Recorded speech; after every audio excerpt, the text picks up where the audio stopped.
welcome back to the broadcast. Time for us to take a look at the newspapers. Joining me for the same, Kevin Osido, who's a governance expert and also CGW Executive Director. He's going to tell us what CGW in full means, man. Sometimes I tend to forget that, but all the same, it's good to have him this morning as we take a look at that. Good morning, Kevin. Good morning to you, Linda. How are you doing? I'm good. Good to have you. Thank you so much, and it's my pleasure and privilege. So CGW. CGW means County Governance Watch. County Governance Watch. That much I remember. Yeah. All right, good to have you. And yes, we kickstart the session as with the People Daily, and the People Daily is here with us. So much is happening. So much so sad to note. I mean, if you look at the newspaper and you realize that there's really nothing much to smile about, especially on the stories that have been captured on the front page. And the first story that is extensively expanded on page 15 is about matters education in the country. So NAT issues January strike warning if teachers are not paid their dues. Are we really going to stare at this? Can we take chances with this warning? It would be one of the most unfortunate things, Linda, because as a country, we have gone through a lot of stress and strain. Of course, occasioned by COVID-19 and the education sector, among other sectors, including tourism, manufacturing, these have been the worst hit. The biggest disheartening issue is that we have failed to talk to each other. What we are doing is talking at each other. Right. It is therefore important that major stakeholders, particularly government, consider that a dialogue is a very important process that therefore needs to be taken, particularly with education stakeholders. And you notice that the issues surrounding TSC and NAT are not new to us. Even before COVID-19, we already had these strike threats. So my appeal is to the ministry and to TSC to consider having a conversation with teachers, and so that we don't see what we are seeing with the health sector service provision happening in our country, where doctors, very highly qualified individuals,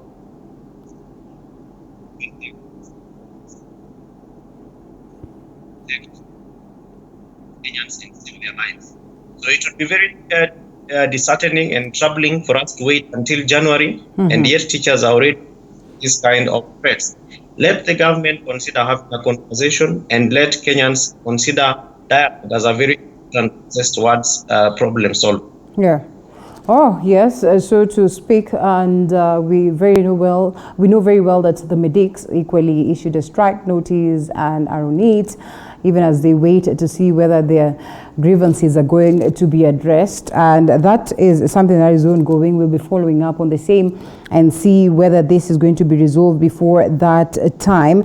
This even as tough times continue to linger within the education sector, as questions arise as to how best we are able to deal with COVID-19 as we plan to have our students back to school come January, that is 2021. Away from it, retirement shocker for 30,000 civil servants.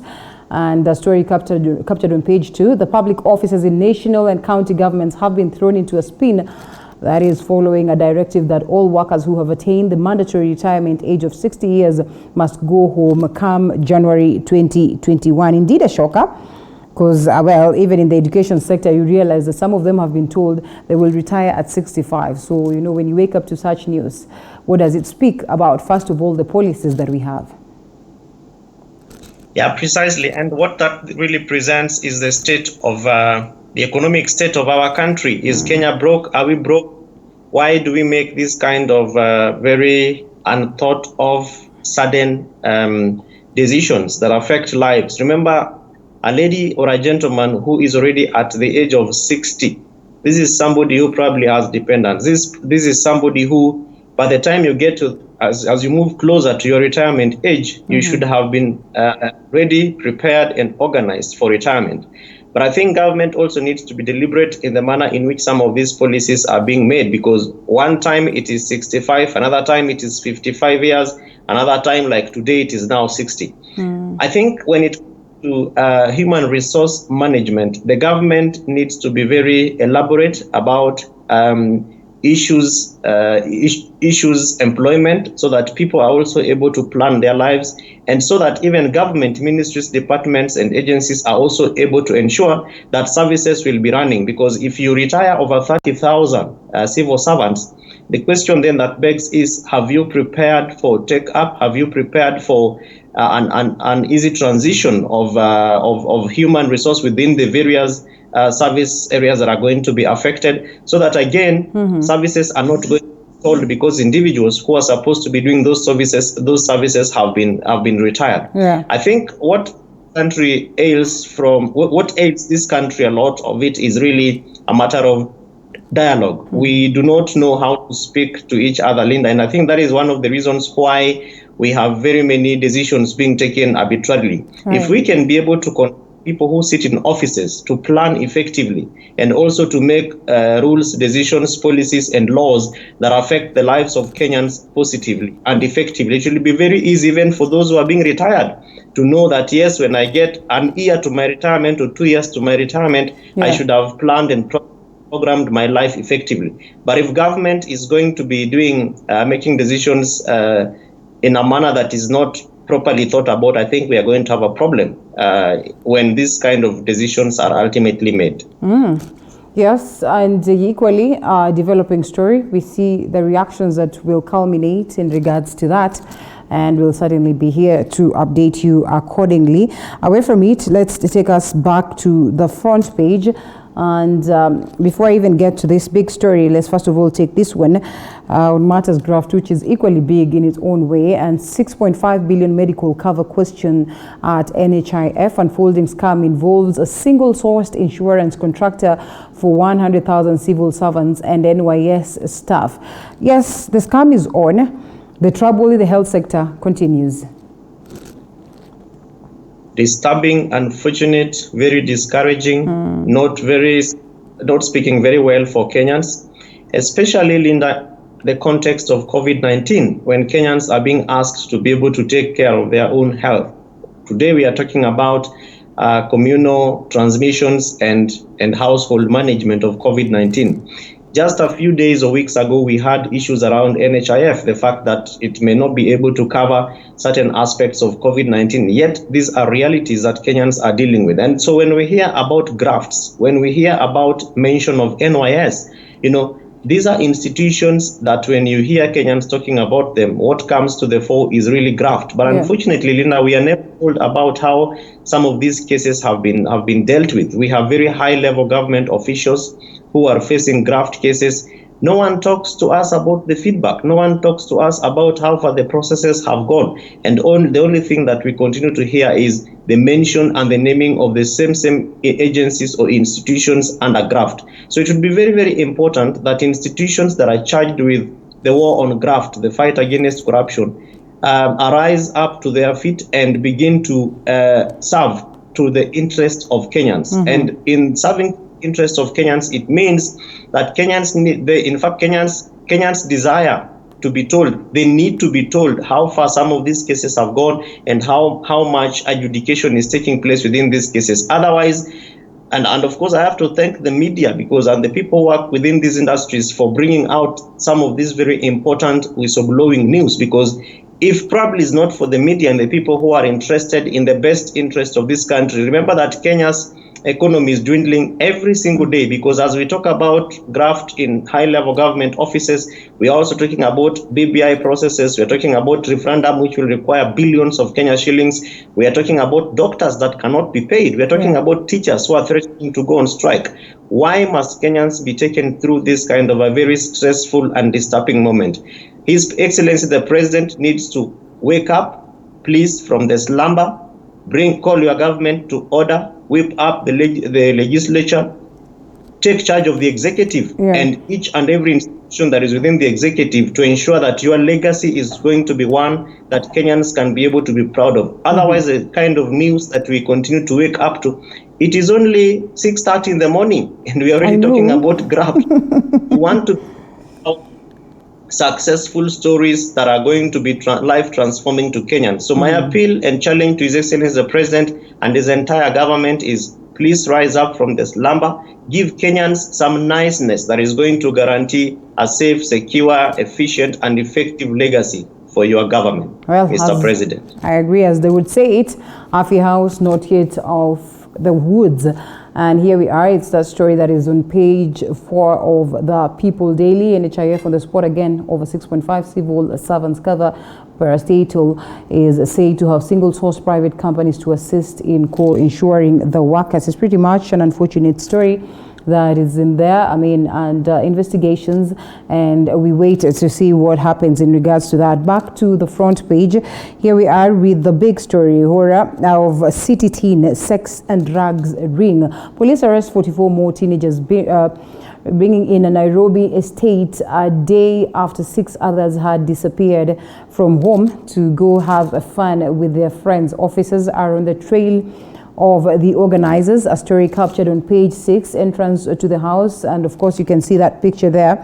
And well, it's founded on page on page 6, like I have said. And as we go to that, I just don't know what to say about this. This is very unfortunate, or so to speak, but it is happening. It presents a lot of issues, Linda, because you remember that these teens even said, and from what I saw happening on news, on social media, they were asking, nani aliwaambia munitafute, sisi tulienda kujienjoy. And you see, this really presents a lot of issues. I like the manner in which the headline has been captured, but then the question that then boils is, what else are we seeing that has been presented by COVID-19, particularly when kids are at home and it's been more than 9 months? It's almost headed to 1 year. How prepared are households, are families to be able to deal with this kind of issues? And these are just but the reported cases. How much of those unreported cases are taking place outside there? The other question, safety spaces for children to be able to speak to their parents. How much available are parents for children to be able to speak to them, and who is actually taking care of parents of children when parents are away? So this is a very disturbing story. It's a story that really presents the state of our social fabric, as it were, today.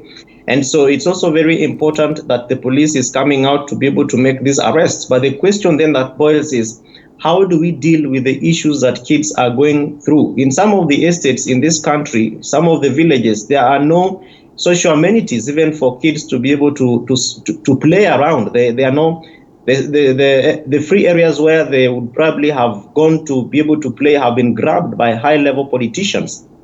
I think, therefore, there is a lot that this question is presenting to us, and we should not just look at it as a headliner. It really needs to tell us what else is happening in our communities, in our societies, and in our families. And then how then do we take action to be able to respond to some of these ills that are affecting our families? Because if we have 44 teenagers, and these are just the reported cases, what kind of future are we preparing these children for? And so it is therefore important that parents, yes, even as we come out to call for our missing children, we need to ask the question, where are parents when children are missing? And for the first night when the child is not back home, the second night gone missing, what else are we really thinking about? And so I think that even the people who are trying to organize and manage these rings, that like the 41-year-old, really need to be taken through a serious process that then stops other would-be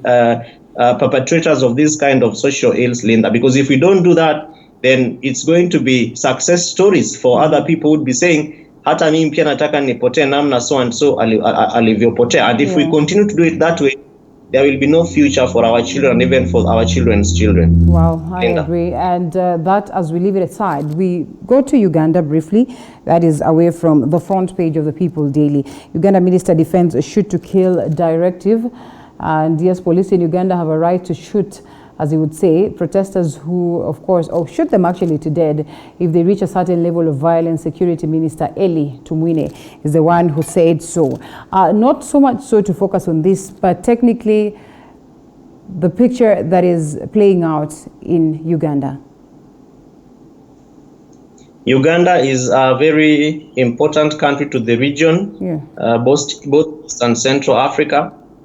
Uganda is a nation that does not operate in a vacuum. Uganda is a nation that needs to be given a special focus as it is right now. And so if we have people talking about shoot to kill directives and orders in 2020 at a time when the world, the global governance and leadership perspectives are moving to human rights and to service delivery, then there is a big problem. So what that therefore means is that we should not continue to have the silence, especially from our regional blocs. I don't think I have heard EAC talking about what's happening in Uganda. They need to speak. I haven't heard the the AU speaking about what's happening in Uganda.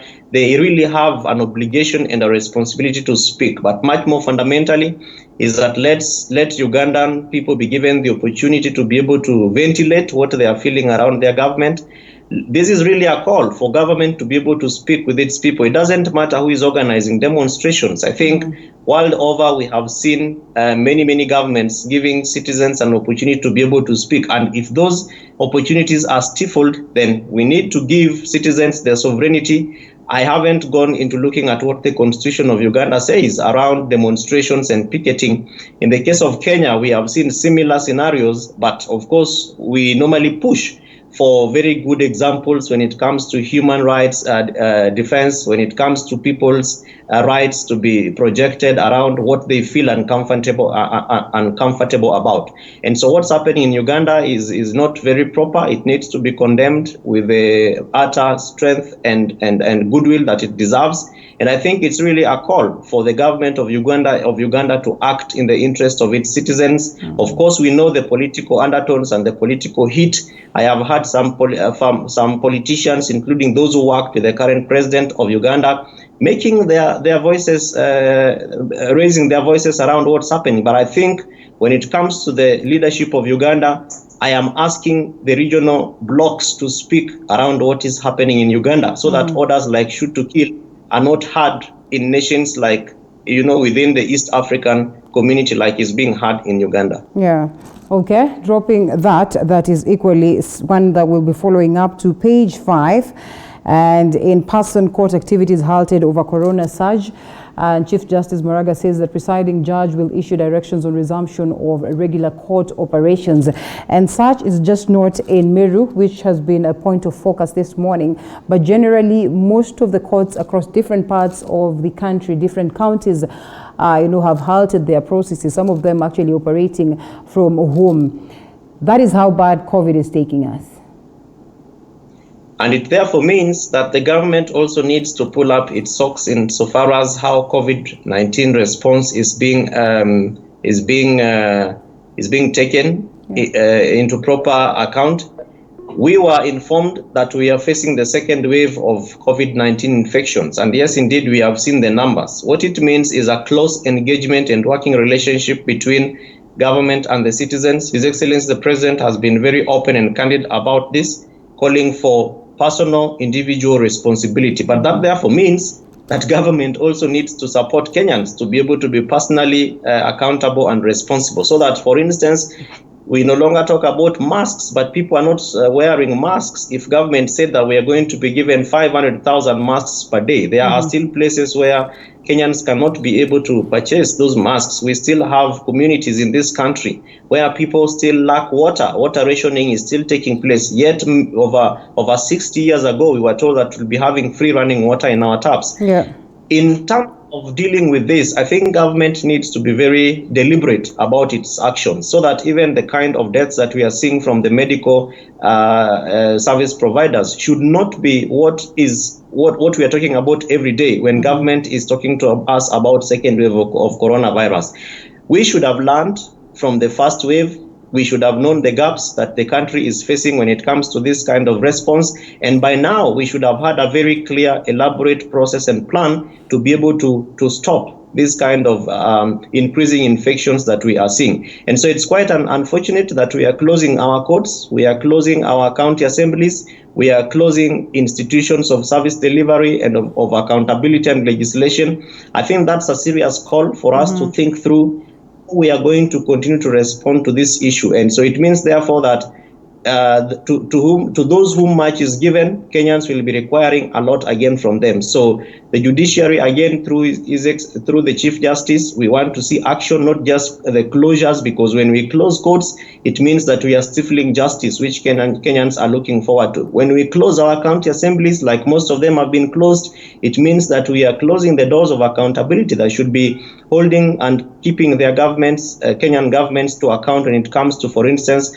usage of COVID-19 funds. So let's continue to push. Let each and every one of us Kenyans be responsible, and let's keep wearing the masks, because when I put on my mask, it means that I am protecting myself and I'm also protecting you. Right. You put on your mask, I don't put mine, the levels of infection are still very open. But I think this is a call to government to consider a serious plan of action to be able to respond to the increasing waves of COVID-19. Speaking of COVID-19, take us to page 8. 2 more medics lose battle as COVID-19 sends shockwaves, and 2 months before he met his death, the doctor talked about pains colleagues go through in a bid to contain the situation. This has been talked about. That is the late Dr. Anthony Jude Were Amolo, and of course, who's amply described as a true gent or a gentleman's gent. And this is pretty much unfortunate. The numbers continue to rise as we now stand at 62,488. Those are cases that have been registered so far since the first case.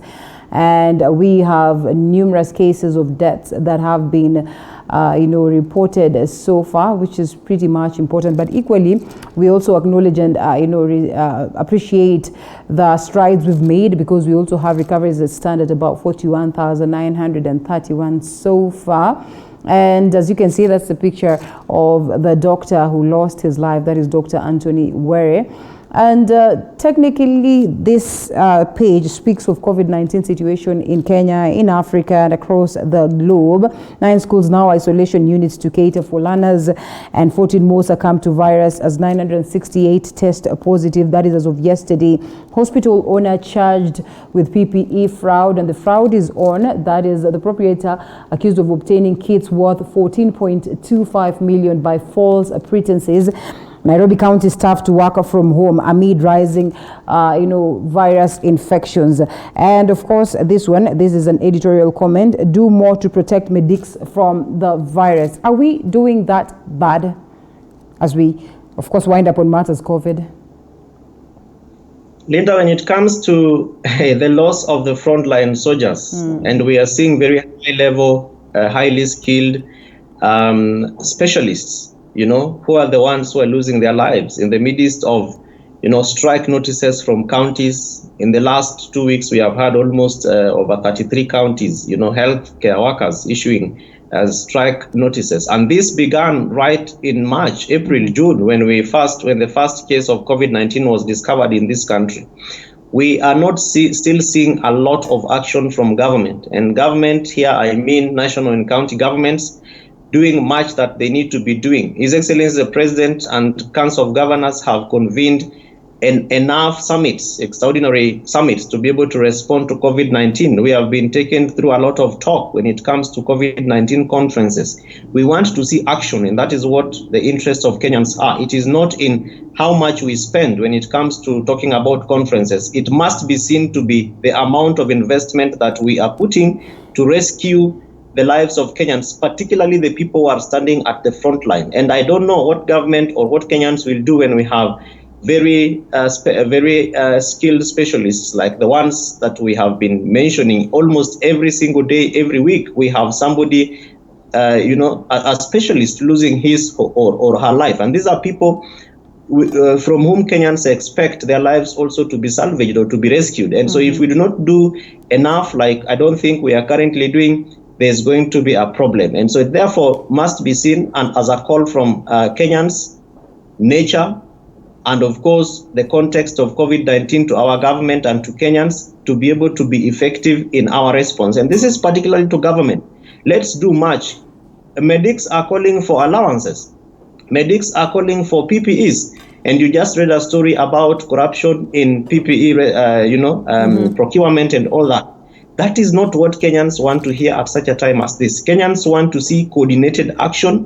Kenyans are looking for the county COVID-19 response committees sitting in meetings and coming up with effective action that respond to the feelings on the ground. Sababu sasa hivi kwa kweli vitu kwa ground ni tofauti. They are very different, and that is not what we can be able to see from the talks of our government officials and politicians. I am happy that the rallies that we had initially have been stalled. Let those rallies be stalled in total, but let therefore that amount of effort, like we see our politicians mobilizing and speaking in rallies, now be brought back into a coordinated response for COVID-19. Mm-hmm. It is sad that we have lost lives, and may God give strength to the families of those that we have lost.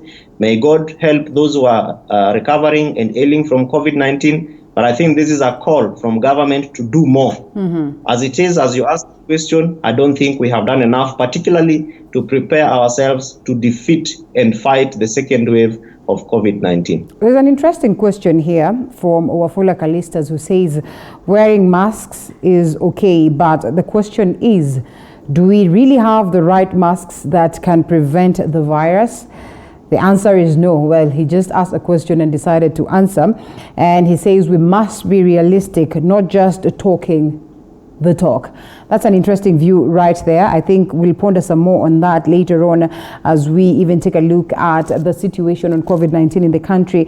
And I mean, we'd be asking this question that we'd ask, and we'd wish that you get feedback, or you bring us feedback, or you get us feedback, and we'll be looking at some of your answers later on as we proceed. The question then would be, do you agree that home-based care has helped in curbing the spread of COVID-19? Do you agree that home-based care has helped in curbing the spread of COVID-19 in the country? Hashtag Morning Cafe at Linda_Lela TV47KE, the SMS short code running down on your screen 22047, and we'll be sampling some of your comments as we proceed with the broadcast. And remember, later we'll also be discussing home-based care. That is towards the last minutes of the broadcast, because as it is, they say our hospitals are overwhelmed. So in most cases, you'll find your way being taken back home, or you'll find your way back home. So at least you can deal with COVID-19 from there. As we drop that one, we do not fail to talk matters BBI. Farmers want their views captured in the BBI report. SUPKEM on the other side has challenged the BBI report. That is on this story that is on the People Daily.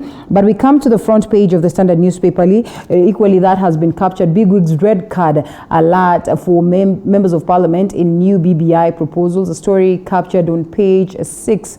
And yes, that clarion call from the the people who support the BBI or the pro-BBI side, arguing or calling upon Kenyans to embrace and support the document, while the dissenting voices, on the other hand, continue to say that there's that need of incorporating some of the proposals that are being presented by the same. Linda, we must be very honest and frank with each other. Kenyans, let's try to read the document. Mm-hmm. Excuse me. I have gone through the BBI report, and from my reading and understanding, and the few forums that I have sat in, where this document where people have tried to decipher, bring out issues around the BBI, it is a good document for the future of this country. What we need to do is to be honest and candid, because even the people who are opposing the document are not presenting what therefore needs to happen. They are critiquing the document without necessarily presenting recommendations on how to improve this document.